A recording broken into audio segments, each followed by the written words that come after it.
moments later. سلامونه مرګرو، څنګه هم امید کوم چې خیر خیریت سره به سحر وختي د اوس مر باندې سمسترګي پټې دي.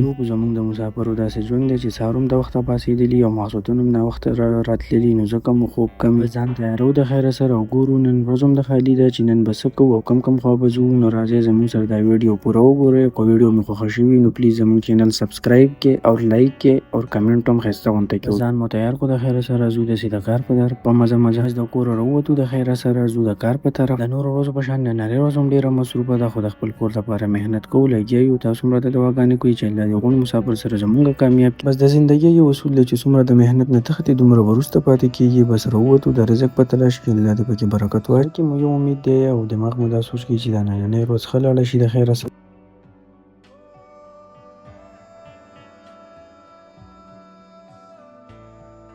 شهرې ته راورسېدم خو زه پورې ګاډی نه دی راغلی، نو ما ویل راشه دی بس سټیشن کې به ورته کېنو. په بس کې ځای راځئ نو د دې ماشین نه به کارډ وکاږي او کارډ ته به پیسې واچوي یا به ورته پیکج ولګي. یو پېره چې د بس کې کارډ ولګوو هغه 2 ګنټې کار کوي، 2 ګنټې پس بیا ایکسپایرېږي. چې ومې کتل نو کاشف او امجد هم را روان وو، د دوی نه زه نن مخکې را رسېدلی وم. کاشف او امجد سره مې ګپ لګوو چې دی کې مې وکتل نو ګاډی هم راپسې راغلی. علي او کاشف سره مې هم ګپ شپ لګوو، ویم څنګه چلې شوه مو څنګه ووته؟ نو ډېره زبردسته ووته.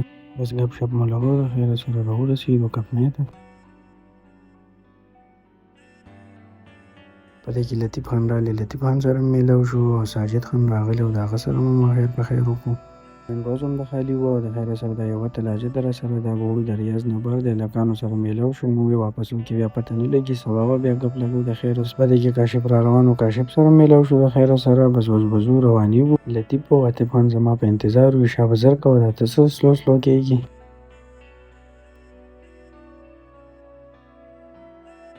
زموږ د درې وڼو دا ټیم ډېر خطرناک دی، ولې چې لطیف خان مشورې راکوي او عاطف خان کار کوي او زه ورته لږ ماحول ګرم. نن موږ هم د ریاض نه بر رالو کار ته، خو د دې ځای نوم مال هم پخپله نه راځي، تشې شړې دي او تشې شګې دي.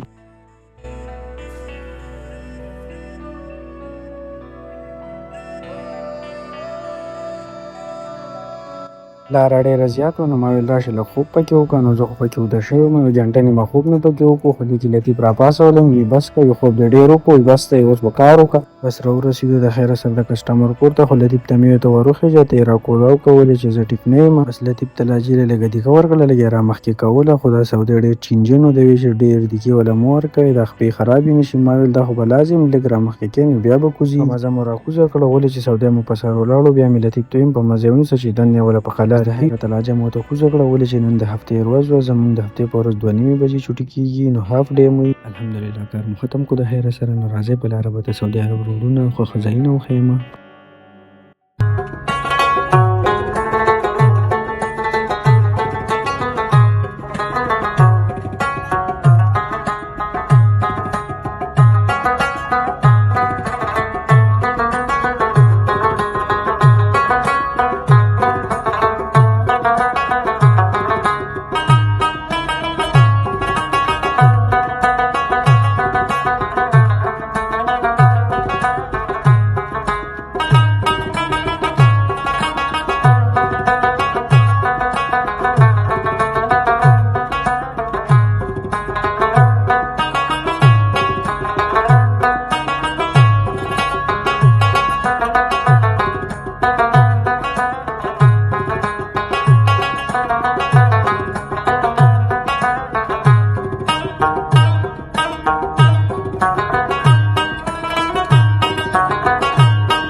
دا زموږ نننی ویلاګ که ستاسو خوښ شوی نو پلیز زموږ چینل د سره سبسکرایب کړئ او ښایسته غونته کمنټ وکړئ. والسلام.